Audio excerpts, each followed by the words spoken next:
بسم اللہ الرحمن الرحیم الحمد للہ وکفا وسلام علی عباده الذین اصطفى اما بعد فاعوذ باللہ من الشیطان الرجیم بسم اللہ الرحمن الرحیم یا ایہا الذین آمنوا کتب علیکم الصیام کما کتب علی الذین من قبلکم لعلکم تتقون۔ اے ایمان والو، حکم ہوا تم پر روزے کا جیسے حکم ہوا تھا تم سے اگلوں پر، شاید تم متقی اور پرہیزگار بن جاؤ۔ حضرت سلمان فارسی رضی اللہ تعالی عنہ فرماتے ہیں کہ حضرت جناب رسول اللہ صلی اللہ علیہ وسلم نے شعبان کی آخری تاریخ میں ہم لوگوں کو وعظ فرمایا کہ تمہارے اوپر ایک مہینہ آ رہا ہے جو بہت بڑا مہینہ، بابرکت اور رحمت والا مہینہ، جس کے دین میں اللہ نے تم پر روزوں کو فرض کیا اور جس کی رات میں اللہ نے تمہارے لیے تراویح کو ثواب کی چیز بنایا۔ جو شخص اس مہینے میں کسی نیکی کے ساتھ اللہ کا قرب حاصل کرے، وہ ایسا ہے جیسے غیر رمضان میں اس نے فرض ادا کیا، اور جس شخص نے اس مبارک مہینے میں ایک فرض ادا کیا وہ ایسا ہے جیسے غیر رمضان میں 70 فرض ادا کریں۔ یہ مہینہ صبر کا ہے اور صبر کا بدلہ جنت ہے۔ یہ مہینہ لوگوں کے ساتھ غمخواری کا مہینہ۔ اس مہینے میں اللہ مومن کے رزق کو بڑھا دیتا ہے۔ جو شخص کسی روزے دار کو افطاری کرائے اس کے لیے گناہوں سے معاف ہونے کا اعلان اور جہنم سے آزادی کا اعلان ہوتا ہے۔ تو اللہ کے رسول صلی اللہ علیہ وسلم نے یہ بات ارشاد فرمائی تو حضرت صحابہ کرام رضوان اللہ علیہم اجمعین نے پوچھا، حضور ہم میں سے تو ہر بندہ اتنی طاقت نہیں رکھتا کہ کسی روزے دار کو کھلائے۔ اللہ کے رسول صلی اللہ علیہ وسلم نے کہا، کھلانا مقصد نہیں ہے، اگر کوئی کسی روزے دار کو ایک کھجور کی افطاری کرائے یا پانی کا گھونٹ یا لسی کا گھونٹ پلا دیں، اس پر بھی اللہ کریم ثواب عطا فرماتے ہیں۔ جو ثواب روزے دار کو ملتا ہے وہی ثواب افطاری کرنے والے کو اللہ عطا فرماتے ہیں۔ روزے دار کے ثواب میں کوئی کمی نہیں ہوتی ہے۔ اس مہینے کے اندر ہم نے بھلائی کا کام کرنا چاہیے۔ جو اللہ کے بندے دنیاوی اعتبار سے کمزور ہیں، جن کی معاشی حالات خراب ہیں، اللہ کریم نے ہم کو دیا ہے تو ہم بڑھ کر آگے بڑھیں، اللہ کے بندوں کو افطار کرائیں، پانی کا بہترین انتظام کرائیں۔ اللہ کے رسول صلی اللہ علیہ وسلم نے فرمایا، جو روزے دار کو پانی پلائیں گا اللہ آخرت کے اندر اس کو میرے حوض کوثر سے پانی پلائیں گے اور ایسا سیراب کروائیں گے کہ جنت میں پہنچنے تک اس کو پیاس نہیں لگیں گی۔ تو روزے دار کی خدمات کرنا چاہیے۔ جو افطاری کرائیں گا اللہ تعالیٰ اس کو روزے دار کا جتنا ثواب ملتا ہے اتنا اللہ عطا فرمائیں گے، بشرطے کہ روزے دار کے ثواب میں کمی نہیں آئیں گی۔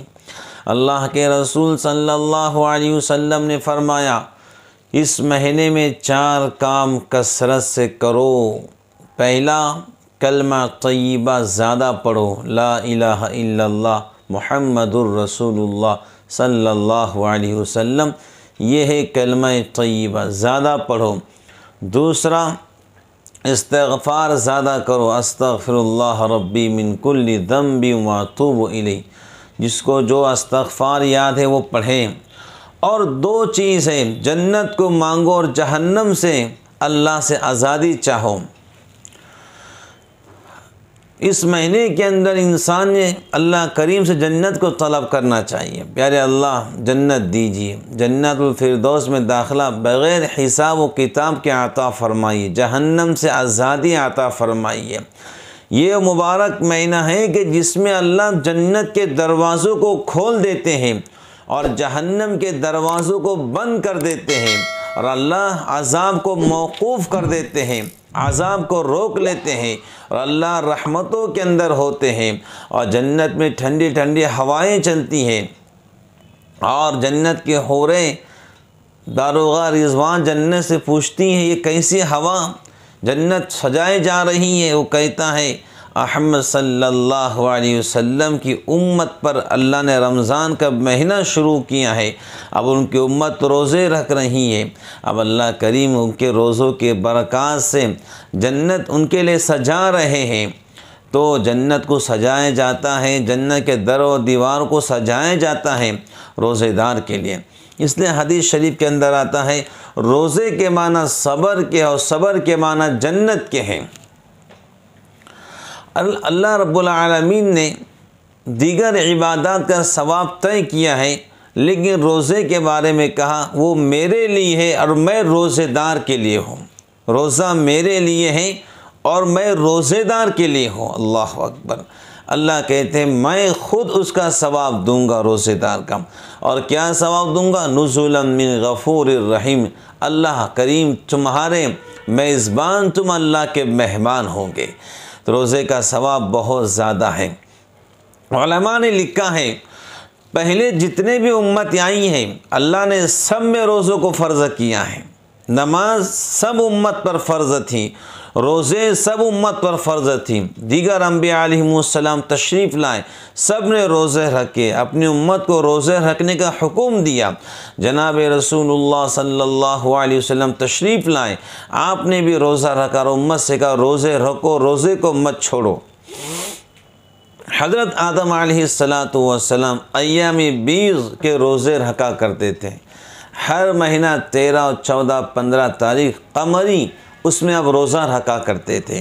حضرت نوح علیہ السلام یوم عاشورہ کا روزہ رکھا کرتے تھے، اور حضرت داؤد علیہ السلام تو ایک دن روزہ رکھتے، ایک دن افطار فرماتے، یعنی 6 مہینہ روزہ رکھتے اور 6 مہینہ روزہ نہیں رکھتے۔ اور حضرت موسیٰ علیہ السلام نے 40 دن کا روزہ رکھا، اور حضرت عیسیٰ بن مریم علیہ السلام نے اپنی امت کو 2 مہینے کے روزہ رکھنے کا حکم دیا، اور جناب رسول اللہ صلی اللہ علیہ وسلم کی امت کو اللہ نے 30 دن کے روزے عطا فرمائے ہیں۔ چاند کے لحاظ سے 29 بھی ہو سکتے اور 30 بھی ہو سکتے ہیں، اس لیے انسان کو چاہیے رمضان کا مہینہ آ رہا ہے اس کا استقبال کرے، اور خوشی کے ساتھ اس کا استقبال کریں، اور خوشی کے ساتھ اس کا اظہار کریں، روزے رکھیں اور تلاوت کریں، اور تلاوت قرآن کو زندگی کا مقصد بنائے، اور تراویح کے اندر قرآن کریم سنیں۔ قرآن کریم پڑھنا بھی عبادت ہے اور سننا بھی عبادت ہے، اور قرآن کریم کے نغموں سے اپنے کانوں کو آباد کرے، اور قرآن کریم کے خوشبو سے اپنے زبان کو مٹھاس پیدا کرے، اور اپنے دل کے اندر قرآن کریم کی محبت کو پیدا کرے۔ یہ رمضان کا مہینہ ہے، قرآن کریم کا مہینہ۔ اللہ رب العالمین نے جتنی بھی آسمانی کتابیں نازل فرمائے سب کو رمضان کے اندر نازل فرمایا۔ اللہ رب العالمین نے حضرت آدم علیہ السلام کو جو صحیفے دیے وہ رمضان کے مہینے کے اندر دیے۔ اللہ تعالیٰ نے حضرت ابراہیم علیہ السلام کو جو صحیفے دیے وہ رمضان کے مہینے کے اندر دیں۔ اللہ کریم نے جو ہے تورات کو اور انجیل کو اور زبور کو نازل کیا، اور رمضان کے مہینے کے اندر نازل کیا، اور اپنے محبوب جناب رسول اللہ صلی اللہ علیہ وسلم پر جو قرآن کریم نازل ہوا وہ بھی رمضان کے مہینے کے اندر نازل ہوا۔ اللہ رب العالمین نے جتنے میں خیر و برکات کو آسمان دنیا سے زمین پر اتارا ہے اور رمضان کے مقدس مہینے کے اندر اتارا ہے۔ تو رمضان کے مہینے کا تعلق قرآن کریم سے بہت زیادہ ہے۔ حضرت رسول اللہ صلی اللہ علیہ وسلم نے فرمایا تم رمضان کے مہینے کے اندر خوب قرآن کی تلاوت کرو اور قرآن سمجھ کے پڑھو اور رونے والے بنو۔ جہاں عذاب کی آیتیں آئیں وہاں رونے والے بنو، جہاں رحمت کی آیتیں آئیں وہاں پر خوش ہونے والے بنو۔ قرآن کریم کو تجوید سے پڑھو اور سمجھ کے پڑھو، اور قرآن کریم کو دن اور رات اور صبح اور شام پڑھو۔ میرے بھائیوں، دوستوں، ناظرین و سامعین، سونے کے لیے زندگی پڑی ہوئی ہے۔ مومن کی نیند تو قبر کے اندر پورے ہونے والی ہے، اور رمضان کے مہینے کے اندر اتنی بھاگ بھاگ کر عبادت کرے کہ ہماری آنکھیں نیند کو ترس جائیں۔ رات ہو ہم قرآن کریم کی تلاوت کریں، مصلی پہ کھڑے ہوں۔ ایک وقت تھا مدینہ منورہ کے اندر جب لوگ راتوں میں گلیوں میں چلتے تھے، ہر گھر کی کھڑکیوں سے یا دروازوں سے قرآن کریم پڑھنے کی آواز آتی تھی، تو لوگ سنتے تھے اور صبح اٹھ کے پوچھتے تھے کیا بات ہے، تمہارے گھر سے آواز آ رہی ہے؟ تو ماں اور باپ کہتے ہاں ہماری جوان بچی ہیں جو قرآن کریم مصلی پہ کھڑے ہو کر پڑھ رہی تھی، اور جہاں عذاب کی آیتیں آتی تھی وہاں رو رہی تھی۔ لوگ پوچھتے تھے، ہر گھر کی کھڑکیوں سے اور دروازوں سے قرآن کریم پڑھنے کی آواز آتی تھی۔ اللہ اکبر، کیا بہترین زمانہ اور کیا پیارا زمانہ اور کیسا زمانہ تھا۔ لوگوں نے قرآن کریم کو زندگی کا مقصد بنوا لیا تھا۔ بغداد کے بادشاہ نے اعلان کیا کہ میں اپنے بیٹے کا نکاح کرنا چاہتا ہوں، شہزادے کا، لیکن ایسی لڑکی سے نکاح کرنا چاہتا ہوں جو قرآن کریم کے حافظہ ہو۔ سامعین و ناظرین سنیے غور سے اس واقعے کو، بہت دلچسپ واقعہ اور بہت پیارا واقعہ۔ اس نے اعلان کیا میں اپنے بیٹے کا نکاح اس بچی سے کرنا چاہتا ہوں جو حافظ قرآن ہو، حافظہ ہو، لہٰذا جن کے بچے حافظہ ہو وہ اپنے گھر کے باہر رات کے وقت میں مشعلیں جلائیں تاکہ ہم سمجھ جائیں گے کہ اس گھر کے اندر حافظہ بچی موجود ہے۔ تاریخ بغداد میں لکھا ہوا ہے جب بادشاہ اعلان کرنے کے بعد شاہی دربار سے رات میں نکلا کہ کس گھر میں بچی حافظہ قرآن ہے اور مشعلیں کس گھر کی کھڑکیوں میں جل رہی ہیں، بادشاہ نے دیکھا خدا کی قسم ہر گھر کی کھڑکی پر مشعلیں جل رہی تھیں، اس کا مطلب یہ ہے ہر گھر میں حافظہ قرآن بچی موجود تھی۔ اللہ اکبر، کیا دور اور کیا آسمان نے ایسا نظارہ دیکھا کہ بغداد کے ہر کھڑکی پر مشعلیں جل رہی تھیں اور وہاں پر حافظہ بچی موجود تھی۔ بادشاہ فیصلہ نہیں کر سکا، دوسرے دن اعلان کیا جو بچی حدیثوں کی حافظہ ہو، موطا ابن مالک کی حافظہ ہو، ان گھر کی کھڑکیوں میں مشعلیں جلائے جائیں تاکہ ہم سمجھ جائیں گے یہاں کی بچی حدیث کی حافظہ ہیں، تاکہ ہم اس بچی کو اپنی بہو بنا سکیں۔ جب بادشاہ اعلان کرنے کے بعد دوبارہ پھر نکلا، اس نے بغداد کے آدھے گھروں پر شمعوں کو جلتا ہوا دیکھا، مشعلوں کو جلتا ہوا دیکھا، آدھے گھر کی کھڑکیوں میں مشعلیں جل رہی تھیں۔ اس کا مطلب یہ ہے آدھی بغداد کے بچے حافظ کے حافظہ تھے، حدیث پاک کی حافظہ تھی۔ اللہ اکبر، ایسے بچیاں اس دنیا کے اندر گزری ہیں جو حدیث پاک کے حافظہ۔ تو بہنیں اور مائیں، رمضان کا مبارک مہینہ یہ ہم سب کے لیے ہے، یہ صرف کھانے کے لیے اور آرام کے لیے نہیں ہے۔ یہ رمضان کا مبارک مہینہ تو قرآن کی تلاوت کے لیے اور تراویح مکمل پڑھنے کے لیے اور تراویح میں قرآن پڑھنے کے لیے مہینہ آ رہا ہے۔ سیدہ فاطمہ الزہرا رضی اللہ عنہا 2 رکعت عشاء کے بعد نفل نیت باندھتی ہیں، قرآن کریم پڑھنا شروع کرتی ہیں، یہاں تک کہ صبح صادق کا وقت قریب آتا ہے تو جلدی سے سلام پھر کر دعا کے لیے ہاتھ اٹھاتی اور کہتی یا اللہ تیری رات کتنی چھوٹی ہے کہ فاطمہ کی 2 رکعت مکمل نہ ہو سکیں۔ ان کو قرآن سے عشق تھا، قرآن سے محبت تھی، قرآن سے لگاؤ تھا، انہوں نے قرآن کریم کو اپنی زندگی میں بسا لیا تھا اور قرآن کریم کے اخلاق پر چلتے تھے اور قرآن کریم کے رستوں پر چلتے تھے۔ آج دنیا کی بہنوں کو اور ماؤں کو اور بھائیوں کو اور بزرگوں کو موبائل سے محبت ہے، موبائل سے عشق ہے، یوٹیوب سے عشق ہے اور دیگر چیزوں سے عشق اور محبت ہے۔ ان کے لیے رات میں موبائل میں جگنا آسان ہے۔ جن کو قرآن سے محبت ہوتی ہے اور اللہ سے محبت ہوتی ہے اور نبی پاک علیہ السلام سے محبت ہوتی ہے تو ان کے لیے رات میں جگنا کوئی مشکل کام نہیں ہوتا ہے۔ حضرت مولانا عبدالہادی رحمۃ اللہ علیہ کے بارے میں لکھا ہے کہ فجر کے بعد سے قرآن کریم کی تلاوت شروع کرتے ہیں، یہاں تک کہ افطار ہونے سے پہلے ایک قرآن کریم ختم کر دیا کرتے تھے۔ حضرت امام شافعی رحمۃ اللہ علیہ رمضان کی مبارک دن اور رات میں 63 قرآن کریم ختم کیا کرتے تھے۔ ایک دن میں ایک رات میں 3 تراویح کے اندر حضرت امام اعظم ابو حنیفہ رحمۃ اللہ علیہ بھی کہیں قرآن کریم رمضان کے مبارک مہینے میں ختم کیا کرتے تھے۔ حضرت مولانا شیخ الحدیث حضرت مولانا زکریا رحمۃ اللہ علیہ کے گھر کے خواتین گھر کے کام کاج کے ساتھ میں 15-20 پارے روزانہ پڑھ لیا کرتی تھیں۔ گھر کے کام کاج کے ساتھ میں سحری افطاری بنوانے کے ساتھ میں 15 سے 20 پارے روزانہ پڑھ لیا کرتی تھی۔ ایک بزرگ کا واقعہ لکھا ہے، وہ حافظ قرآن تھے اور اپنے کھیت میں کام کرتے تھے۔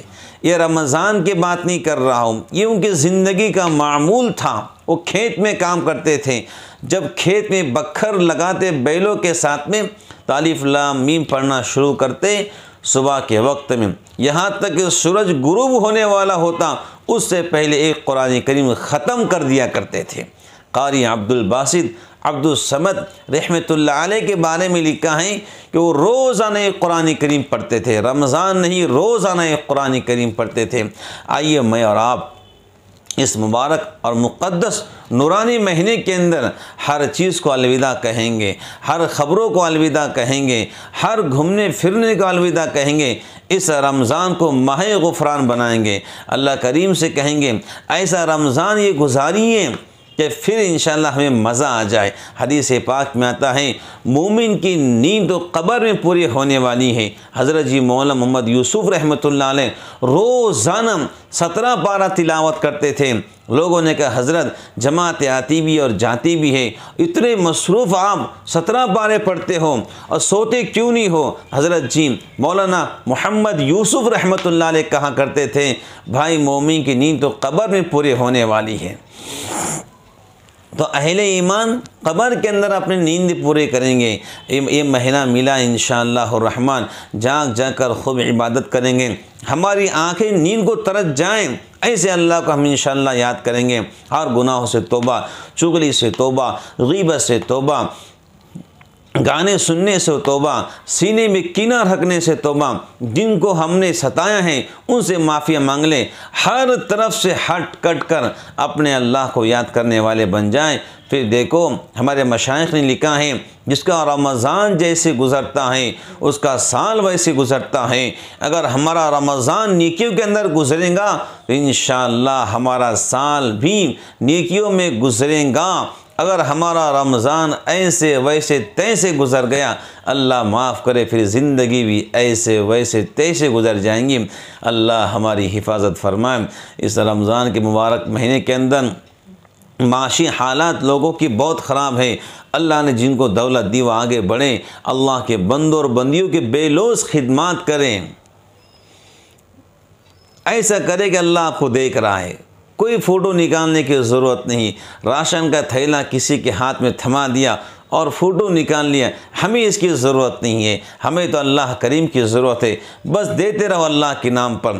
امام زین العابدین رحمۃ اللہ علیہ کی انتقال ہوا، انتقال ہونے کے بعد 100 گھر کے بیوہ خواتین روتے ہوئے باہر آئیں۔ لوگوں نے پوچھا کیوں روتے ہو، تمہارے گھر کا تھوڑی کوئی آدمی مرا ہے؟ تو ان خواتین نے کہا ہمارا مسیحا مر چکا ہے۔ تو لوگوں نے پوچھا وہ کیسے؟ کہ امام زین العابدین بن حسین بن علی یہ آل رسول ہیں، یہ ہر مہینہ 100 گھر میں راشن رات کے وقت پہنچاتے تھے، جب کوئی دیکھنے والا نہیں ہوتا صرف اللہ دیکھنے والے ہوتے۔ ان کے انتقال پر راز کھلا کہ امام زین العابدین آل رسول 100 گھروں میں راشن پہنچایا کرتے تھے۔ ان کے انتقال پر جن کو دیتے تھے انہوں نے کہا ایسے ہم دیا کرے، فوٹو ہرگز نہ نکالے، واٹس ایپ پر فوٹو کسی بہن کا ماں کا ہرگز شیئر نہ کرے، کہ ایسا نہ ہو جائے جس بہن کے ہاتھ میں آپ تھیلا تھما رہے ہو، جس ماں کے ہاتھ میں آپ تھیلا تھما رہے ہو، وہ بھی کسی کی بہن ہے، وہ بھی کسی کی ماں ہے۔ اگر تصور کرو اس موقع پر اگر تمہاری ماں آ جائیں اور تمہاری بہن آ جائیں کہ ہم فوٹو نکالیں گے، ہرگز فوٹو نہیں نکالیں گے۔ ہر ایک کو اللہ نے عزت نفس دی ہے، ہر ایک کا خیال رکھیں، ایسا دے کسی کو خبر بھی نہ ہو۔ حدیث پاک میں آتا ہے ایک ہاتھ سے دے دوسرے ہاتھ کو خبر بھی نہ ہو، کسی کو شیئر بھی نہ کرے۔ ہر ایک کو اللہ نے عزت نفس دی ہے، ہر ایک کے ساتھ میں خیر خواہی کا معاملہ کریں۔ اللہ نے دیا ہے، بے لوز دینے والے بنیں، خوب خدمات کریں، جم کے خدمات کریں۔ اللہ کریم فرماتے ہیں جو ہمارے راہوں میں دیں گا ہم اس کو دیں گے۔ اللہ کے نبی پاک علیہ السلام نے کہا جو گن گن کر دیں گا اللہ بھی گن گن کر دیں گے۔ بے لوث اللہ کے نام پر دینے والے بنے۔ حضرت محمد رسول اللہ صلی اللہ علیہ وسلم رمضان کے مہینے میں بڑے سخی ہو جائیں کرتے تھے، بڑے سخی ہو جائیں کرتے تھے، جو آتا لوگوں میں تقسیم کیا کرتے تھے۔ اپنے بستر کو لپیٹ کر رکھ دیں اور کہتے ہیں یہ رمضان کا مہینہ، یہ عبادت کا مہینہ، یہ تلاوت کا مہینہ، اور اللہ نے آپ کو جو دیا آپ سخاوت میں تقسیم کرتے تھے، سارا مال تقسیم کر دیا کرتے تھے۔ سخی جنت میں جائیں گا، سخی جنت میں جائیں گا۔ اللہ کے نبی نے فرمایا سخی جنت میں جائیں گا۔ ہم سخی بنیں، بے لوث اللہ کے بندوں کے خدمات کریں۔ اللہ تعالیٰ سے دعا کرتے ہیں اللہ کریم مجھے بھی اور اب تمام ناظرین و سامعین کو بھی ان سب باتوں پہ عمل کی توفیق عطا فرمائیں۔ آمین ثم آمین۔ وآخر دعوانا ان الحمد للہ رب